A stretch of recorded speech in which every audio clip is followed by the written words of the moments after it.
Mais le dernier mot est-il dit?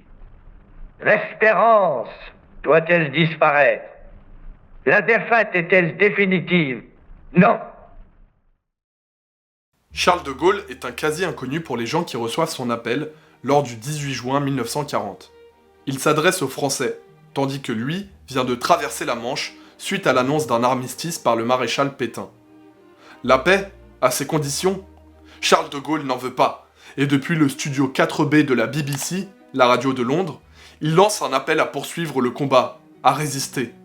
Quand il pose le pied à Londres, la première chose que demande de Gaulle à Winston Churchill est de pouvoir s'adresser à ses compatriotes restés au pays.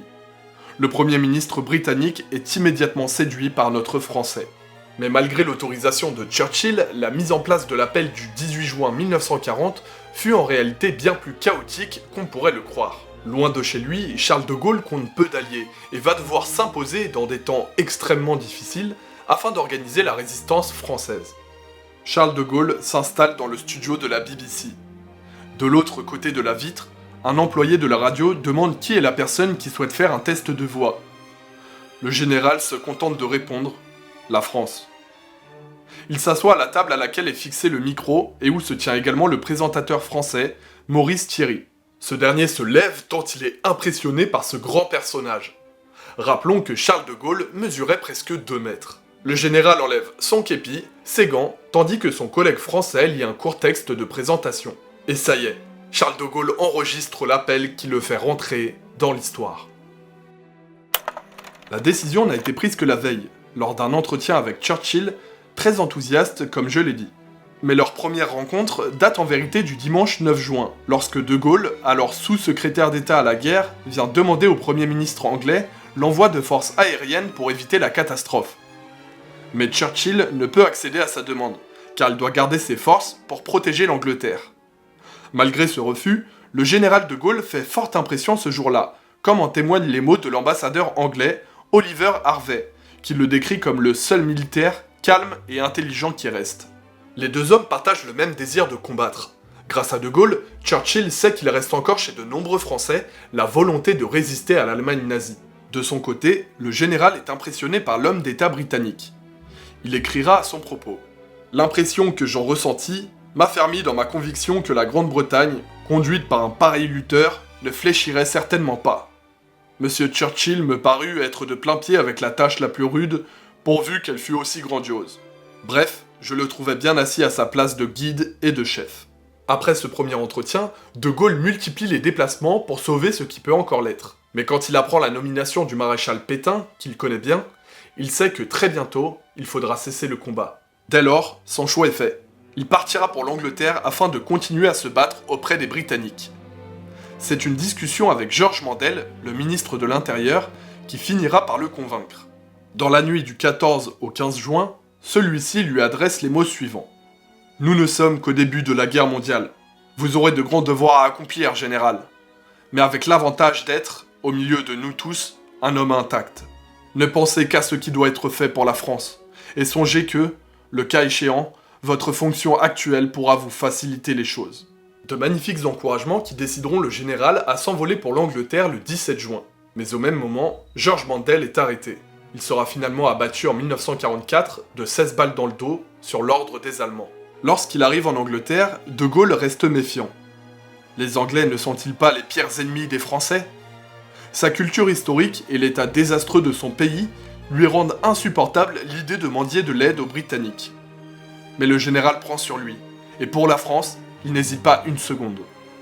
Pour convaincre les Anglais de l'aider, Charles de Gaulle n'a que 2 armes, sa persuasion et 100 000 francs en poche.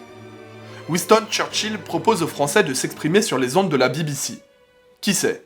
Son discours pourrait peut-être réveiller la flamme dans le cœur de certains Français.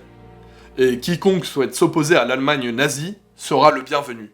De Gaulle n'est pas encore le général micro, comme le surnommeront ses détracteurs, mais il connaît déjà la puissance de la radio.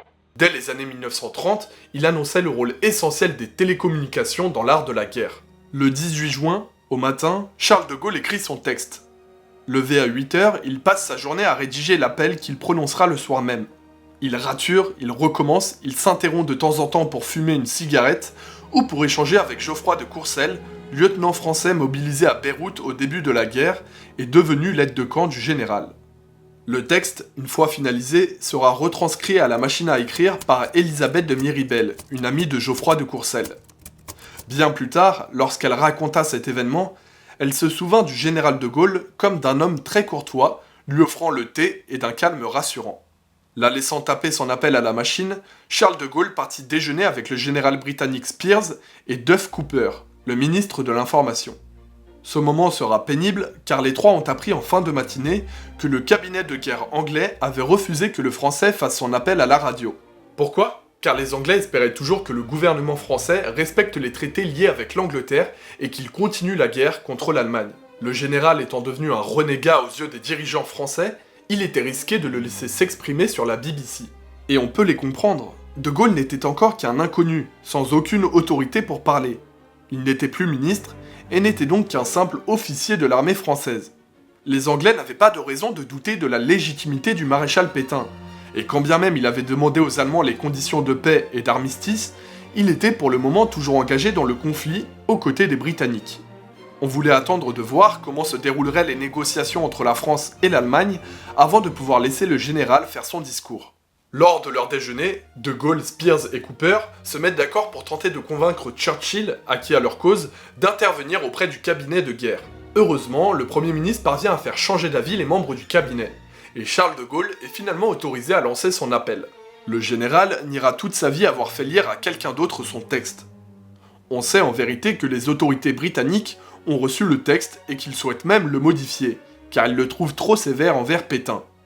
Les Anglais craignent que la France passe sous contrôle allemand, ce qui serait désastreux pour la suite de la guerre. Ainsi, la première phrase de l'appel, que l'on retrouve sur la version écrite, a été modifiée. Elle disait au départ « Les chefs, qui depuis de nombreuses années sont à la tête des armées françaises, ont formé un gouvernement. Ce gouvernement, alléguant la défaite de nos armées, s'est mis en rapport avec l'ennemi pour cesser le combat. » Elle fut remplacée par celle-ci.